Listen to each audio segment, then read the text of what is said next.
desde a sua encarnação até hoje, através das mãos do sacerdote e a sua perpetuação na igreja, no Santíssimo Sacramento, onde ele se disponibiliza para que nós o adoremos, né? Ele fica à mercê dos nossos desejos, das nossas vontades. Então, realmente... E outra coisa também que eu gostaria, eu até esqueci, que foi a parte do Evangelho em que Jesus fala que Moisés, no Antigo Testamento, Deus pediu para que ele levantasse a serpente. E o Filho do Homem será levantado, porque todo aquele que o contemplar e crer terá a vida eterna.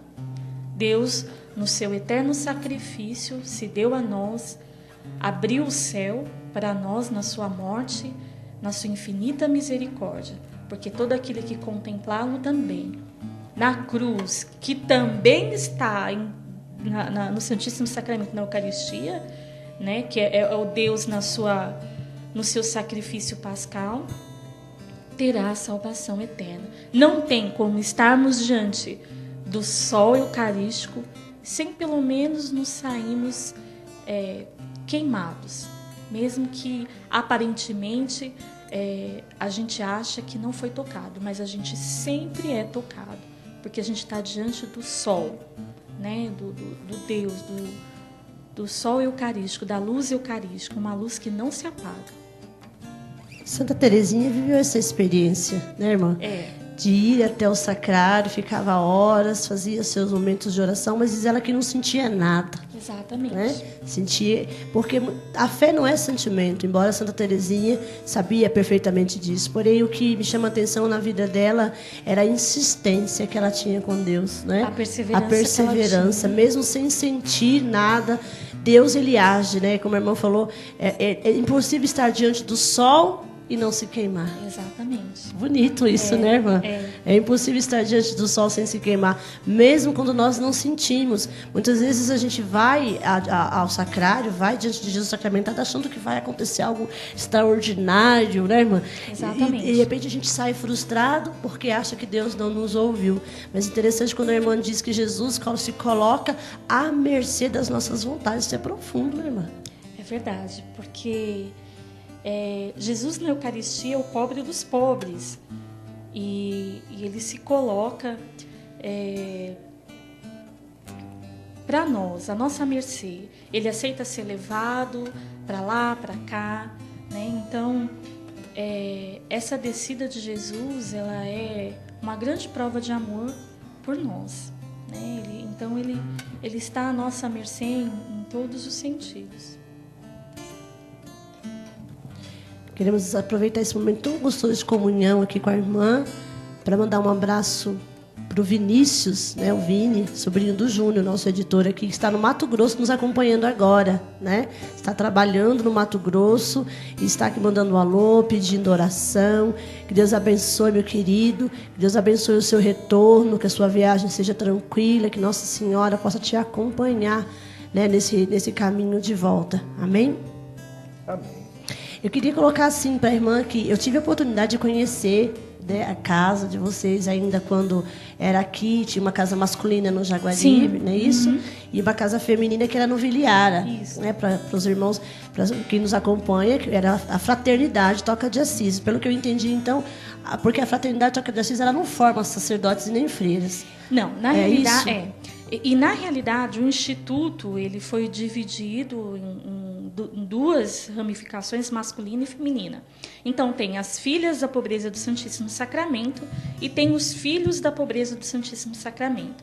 Nós não os irmãos, os filhos da pobreza do Santíssimo Sacramento, eles não são um instituto de vida clerical, não forma sacerdotes, somente irmãos.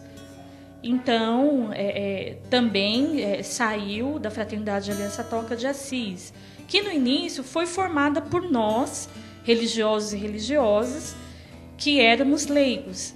Aí teve aqueles que sentiram um chamado para a vida religiosa, onde surgiram as primeiras comunidades religiosas, e nesses quase 15 anos a gente foi caminhando para poder nascer esse instituto religioso dentro da igreja, no seio da igreja.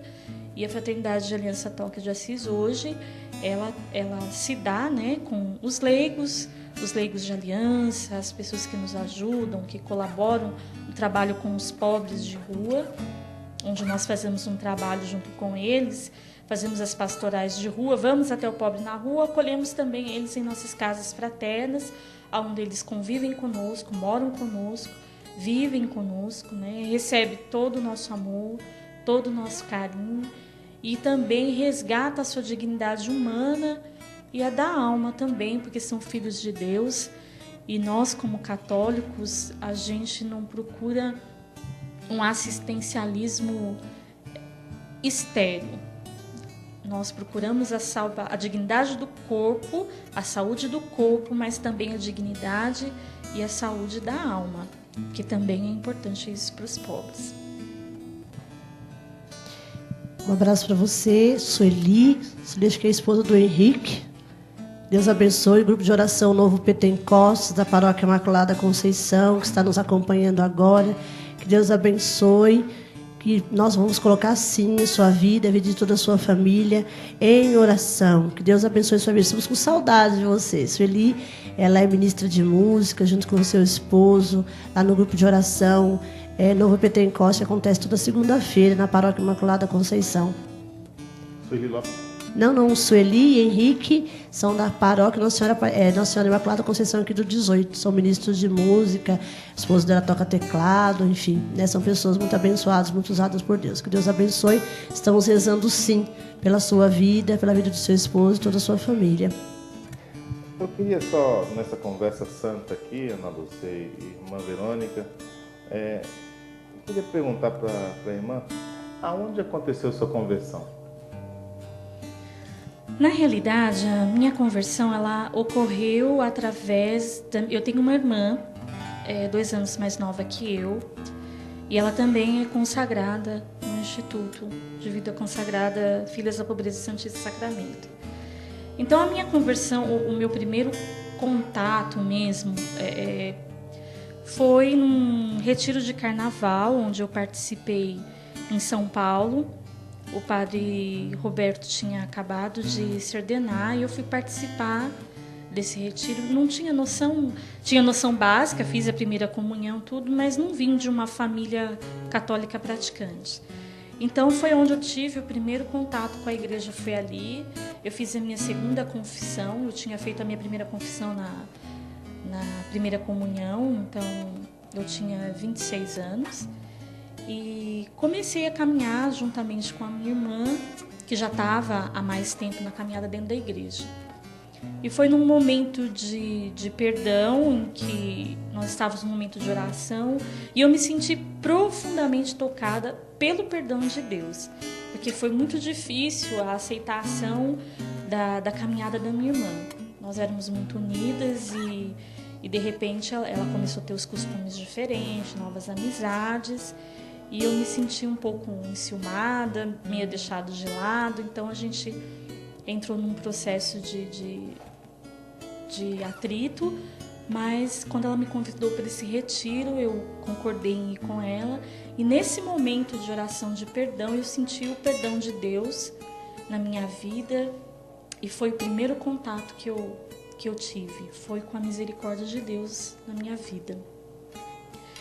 Então foi nesse retiro, né, que foi um retiro de carnaval, e a partir daí então eu comecei a caminhar devagar, aos poucos, com aquela turma de jovens leigos que tinham na fraternidade. Não se tinha ainda nem a noção de que isso um dia poderia virar um instituto religioso, nós nem tínhamos essa intenção, né? A Toca vai fazer 18 anos agora no dia 15 de maio, eu estou na fraternidade há 15 anos. E a minha irmã há 17 anos. Tivemos a graça de ser bem do início. Nós somos de Campinas, a cidade onde nasceu a fraternidade e o Instituto de Vida Consagrada. Então, somos testemunhas de como tudo começou. Então eu também tive essa graça de ser tocada por Deus naquele momento e de iniciar, junto com a fraternidade, o seu nascimento. Então, eu tive um nascimento de uma vida nova, também, como o Evangelho de ontem também disse, né? É necessário que nasçamos de novo e, juntamente, poder estar presente e participante do nascimento desse novo instituto religioso, nascido no seio da igreja agora, né? Legal. Se você fosse convidar alguém hoje para participar com vocês, como que você faria o convite?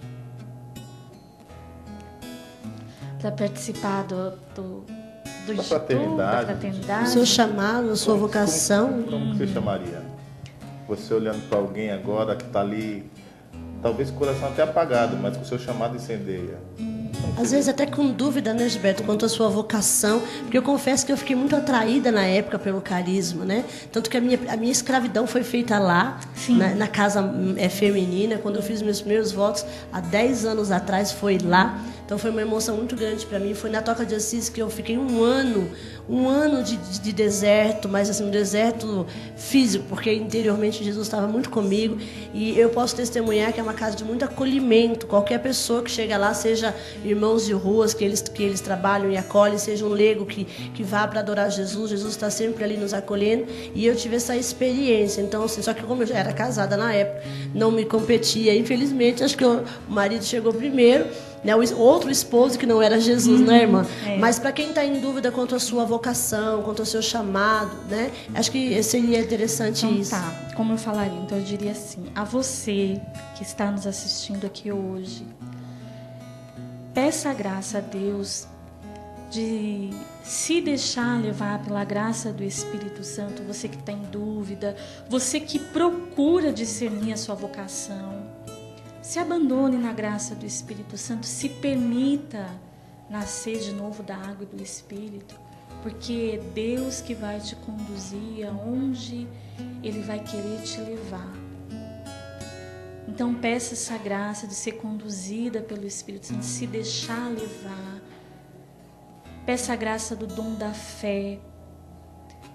Se abandone, entregue tudo nas mãos de Deus, para que você possa escutar o chamado dele com toda a sensibilidade da tua alma.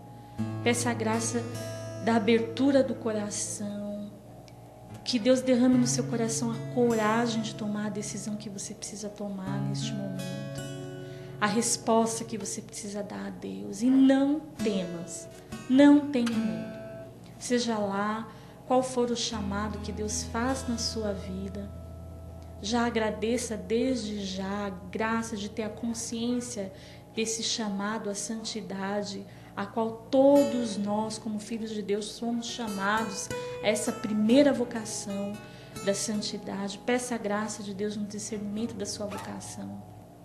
E se você discernir que a vida religiosa, o nosso carisma está aberto, de braços abertos, para receber você, meu irmão, minha irmã, jovem, para que você faça uma experiência conosco diante da presença de Jesus sacramentado, independentemente se for ou não para o nosso instituto, mas quando a gente discerne algo na presença do Santíssimo Sacramento, na presença de Jesus sacramentado, quando Deus te inspira a sua vontade diante dele, meu amigo, minha amiga, meu irmão, minha irmã, você não erra. Você pode ter certeza que a sua decisão vem fundamentada numa inspiração divina. Porque diante da presença de Jesus, nada é maior do que a presença dele na nossa vida, do que a inspiração que ele dá no nosso coração, da escuta da sua voz, diante daquele que é o próprio Deus, o dono daquela voz que te chama por uma vida consagrada, por uma vida santa de leigo, de casado. Então, peça essa graça a Deus hoje, e eu vou rezar para que você tenha também essa graça e venha nos conhecer também, né? Nós temos a pastoral vocacional. Inclusive, tem uma pergunta que eu acho que cabe com o que a senhora está dizendo agora. né, que o internauta está perguntando como é feito esse resgate, porque no caso, como foi falado que há uma divisão, a casa feminina, que acolhe somente Sim. mulheres, a casa masculina. Como é feito esse resgate das mulheres, no caso das mulheres moradoras de rua?